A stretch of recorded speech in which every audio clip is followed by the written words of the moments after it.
Graça e paz, meus irmãos. Aqui quem está falando é o pastor Clériston, da nossa igreja em Nova Almeida, e eu estou gravando esse vídeo para você que quer entrar para o nosso ministério de louvor. Nós temos três critérios que são obrigatórios para você que deseja entrar no nosso ministério. E esse vídeo eu vou detalhar cada um desses critérios para você entender bem antes de ir para a conversa com a liderança do ministério. Mas antes disso eu quero falar de um quarto critério, que ele não é obrigatório, mas é algo que a gente espera que todas as pessoas que fazem parte do ministério também atendam a esse critério, que é o seguinte: a nossa igreja participa de um retiro chamado Atenda, que é um retiro voltado para a adoração, com o objetivo de ensinar o verdadeiro significado de adoração conforme a Bíblia, e não só isso, mas nos levar a viver uma adoração naquele modelo de Paulo e Silas, capaz de mover o sobrenatural, atrair a presença de Deus de forma como normalmente a maior parte das pessoas nunca experimentou. Então, o ideal seria que esse fosse um critério obrigatório. Nós não estamos colocando ainda como critério obrigatório, porque esse retiro acontece poucas vezes ao longo do ano. E aí, principalmente alguns irmãos que trabalham por escala podem acabar perdendo uma dessas datas. Mas é importante que todo mundo compreenda que é uma prioridade para a gente, que todo mundo esteja nivelado nas mesmas experiências, no mesmo entendimento, para que a gente possa funcionar bem como equipe. Então vamos aos três critérios que a gente espera de qualquer pessoa que vai entrar no nosso Ministério de Louvor. O primeiro critério, gente, é o critério técnico. Você vai passar por um teste de proficiência para saber ou se você toca algum instrumento ou se você canta. E você precisa estar com o coração bem aberto com relação a isso, porque algumas pessoas até tocam e até cantam, mas não atendem ainda uma qualidade técnica capaz de satisfazer a nossa live, por exemplo. Tem pessoas que cantaram em outros momentos na nossa igreja, tem pessoas que cantaram em outras igrejas e vieram para cá, mas no momento em que tá todo mundo reunido ali na igreja, às vezes um problema de afinação, uma questão técnica ou outra, acaba passando despercebido. Mas no momento que aquilo é captado no microfone e transmitido para a nossa live, a gente percebe que a pessoa tem algumas dificuldades muito grandes que acabam atrapalhando o culto. Atrapalhando em que sentido? O papel do Ministério de Louvor é ser uma referência para o restante da igreja. E se a pessoa não consegue cantar ali aquela linha melódica com segurança, acaba, na verdade, não servindo a esse objetivo. Então, assim, não fique com o coração pesado se você não atender o critério mínimo. Vai servir em outro ministério, vai ser bênção, vai adorar com seu serviço em qualquer outra área da igreja, e isso não é problema, tá? Não seja aquele tipo de pessoa que só serve para servir se for numa posição de visibilidade. Talvez aí já seja um filtro com relação ao seu coração, não é? Os instrumentistas da mesma forma. Às vezes a pessoa toca bem adorando em casa, né? Ou toca numa reunião de célula, num culto no lar, em alguma circunstância que não depende de tocar com acompanhamento em harmonia com os outros instrumentos. Algumas pessoas têm muita dificuldade, às vezes tocam um violão, mas entrou a bateria junto, entrou um contrabaixo, entrou um vocal, a pessoa não tem um nível técnico suficiente para alcançar tocar realmente em conjunto. Então, o recomendado, se você não passar nesses testes, vai se preparar, ou como eu disse com relação a vocalistas, vai servir em algum outro ministério sem crise, sem problema nenhum, ok? É porque realmente a gente tem chegado, tem buscado um nível maior de excelência, principalmente porque os nossos cultos eles são transmitidos. E aí, às vezes, ao invés de abençoar, a gente acaba atrapalhando, né? Sem conseguir tocar em conjunto da maneira como se espera, beleza? Esse foi o primeiro critério. O segundo critério diz respeito ao testemunho. E para eu falar a respeito do testemunho, deixa eu explicar uma coisa que talvez algumas pessoas não conheçam. Não existe nenhuma referência no Novo Testamento à existência de ministérios de louvor. O Novo Testamento descreve várias e várias atividades da igreja. Existia música, existia adoração, mas não existia um grupo específico para isso, ok?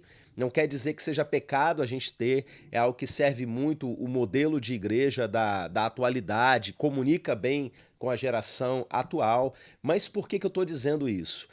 Porque como não existe algo específico, nós não temos uma referência direta de critério. Então, qual é o critério que a gente vai usar? O mesmo que é usado para presbíteros e diáconos. Por quê? Porque são ministérios que a Bíblia trata como ministérios voltados para uma visibilidade diante das pessoas. São ministérios mais visíveis. E se tem um ministério hoje na igreja que é extremamente visível, assim como a pregação da palavra é o ministério de louvor. Então, aquilo que é exigido na Bíblia com relação a esses ministérios que são visíveis, nós aplicamos diretamente ao ministério de louvor. Por quê? Porque vocês acabam sendo modelo da igreja. Qualquer irmão que está ali na frente, numa posição de visibilidade, ele meio que vira uma vitrine da igreja e ao mesmo tempo uma referência para os outros. O tipo de vida que ele tem é o tipo de vida que as outras pessoas vão se espelhar. Se você é um crente realmente convertido, buscando santificação, isso não vai ser um problema na sua vida. Mas eu preciso frisar isso, porque muitas pessoas chegam ao ministério de louvor com uma porção de coisas ainda por resolver na vida e ainda não estão em condições de serem referências para os outros, em condição de dizer, como Paulo disse, sejam meus imitadores como eu sou de Cristo. E aí o que acontece? Tem gente que, por exemplo, já vivi situação no ministério de louvor de dois membros da mesma família estarem sem se falar um com o outro há mais de um mês e os dois subindo para cantar, e um sendo back para o outro durante o culto, transmitindo muitas vezes morte sobre a congregação ao invés de vida e sem falar nada a respeito desse assunto. A gente já teve situação, por exemplo, de gente estar no ministério de louvor e dirigindo sem carteira, gente solteira, muitas vezes, tendo vida sexual como se fosse casado. Então são coisas assim que são inadmissíveis para alguém que chega e está numa posição de ser referência, de ser modelo de adoração para o restante da igreja. Um ponto importante para a gente frisar nesse tópico é a questão de dízimos e ofertas. Todo culto, o ministério de louvor vai ter um momento que vai ministrar dízimos sobre a igreja. Alguém vai dar uma palavra, vocês vão tocar para que a igreja oferte. Vocês estão ali tocando em instrumentos que foram comprados com dízimos da igreja, utilizando um som e todo equipamento técnico. Tudo que está ali foi comprado realmente com dízimo e oferta. E se a pessoa está ali, ou ela não concorda com dízimo e oferta, ou ela não é dizimista, não é? Não estou falando aqui de gente que está desempregada, de gente em qualquer outra situação que não tenha renda, né? Eu estou falando de pessoas que assumiram um compromisso quando se tornaram membros da igreja, de colaborar com todo. E se essa pessoa não é dizimista, não é ofertante, também você não pode estar nesse lugar. Seria uma baita de uma hipocrisia, não é? Você está pregando uma coisa ali e vivendo outra. Então essa parte de exemplo é fundamental. Se você ainda tem coisas para acertar na sua vida com relação a isso, é importante que você acerte antes de vir buscar se tornar membro do Ministério de Louvor. Existe ainda uma outra coisa com relação a isso, que a gente precisa frisar antes de você entrar.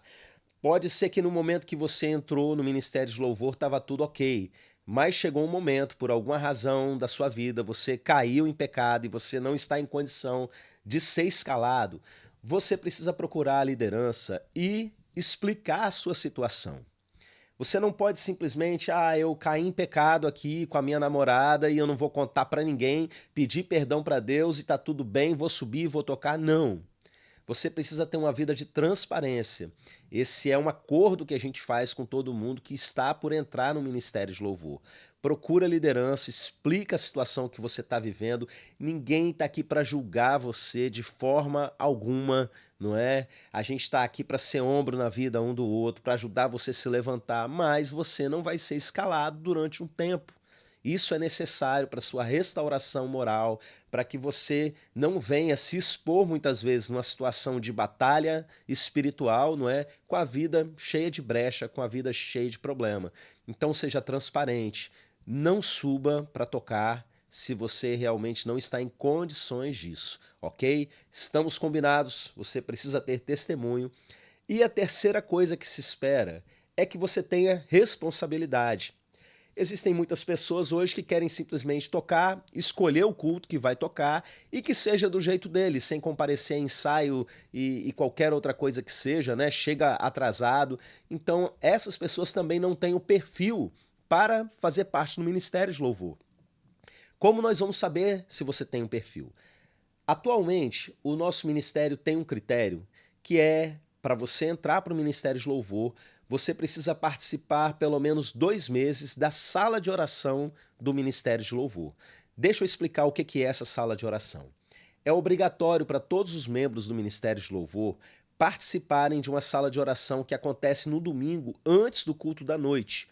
Por quê? Porque as salas de oração durante a semana, muitos irmãos do Ministério de Louvor não têm condições de participar por uma questão de trabalho, não é, de agenda, mas um domingo à noite todo mundo já tem que estar lá mesmo, não é?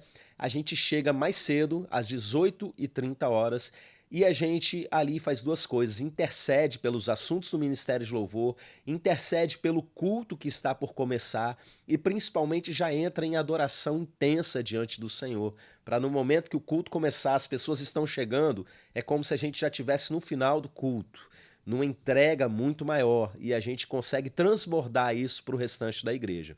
Essa sala de oração que todo o Ministério de Louvor se comprometeu em participar, você que está chegando para o Ministério de Louvor, você precisa já começar a participar, porque é aí que a gente vai descobrir quem é que realmente tem responsabilidade e quem não tem. Às vezes a pessoa vem um mês e para, às vezes a pessoa vem uma semana e para, e não vai ser escalada enquanto não passar realmente esse tempo mostrando realmente que não é simplesmente uma questão de ir lá e tocar na frente de todo mundo. É realmente uma pessoa de oração, é realmente uma pessoa comprometida. Amém? Então, só relembrando aí as 3 coisas. Primeiramente, qualidade técnica. Segundo, testemunho, para que você seja modelo sobre a igreja. E terceiro, comprovação de compromisso, participando diretamente aí pelo mínimo de 2 meses da nossa sala de oração. Basicamente, se você se enquadra nesses 3 critérios, já pode procurar aí a nossa liderança e dar o seu nome, marcar com eles o seu teste de proficiência, não é? É importante que você tenha condições de tocar sem depender demais de ensaio. Existem alguns cultos que simplesmente não vão acontecer ensaio, gente. Culto de quarta-feira, às vezes culto de domingo pela manhã, às vezes um culto de criança, um culto dos adolescentes, que tá cada um chegando do trabalho ali durante a semana. Então, se alguém depende demais de ensaio, vai ter dificuldade de servir. Você precisa estar crescendo e entendendo que Ministério de Louvor não é escola de música. Ministério de Louvor é para quem realmente já está em condições mínimas de servir. Não entenda que a gente tem aqui um grande nível técnico, nem nada disso, mas é simplesmente o mínimo daquilo que a gente espera para a nossa condição atual como igreja, para que a gente possa servir ao Senhor com excelência. Se você ainda não alcançou esse nível, volta para a escola, vai treinar, vai estudar, vai aprimorar, para que você possa assim oferecer o melhor ao Senhor. E qualquer dúvida que tiver, qualquer coisa que tenha ficado para trás aí nesse vídeo, não é? Lembre aí de procurar os nossos líderes, conversar a respeito, que eles vão estar prontos para te ajudar naquilo que for preciso. Amém? Deus abençoe, fica na paz e nos vemos aí nos cultos.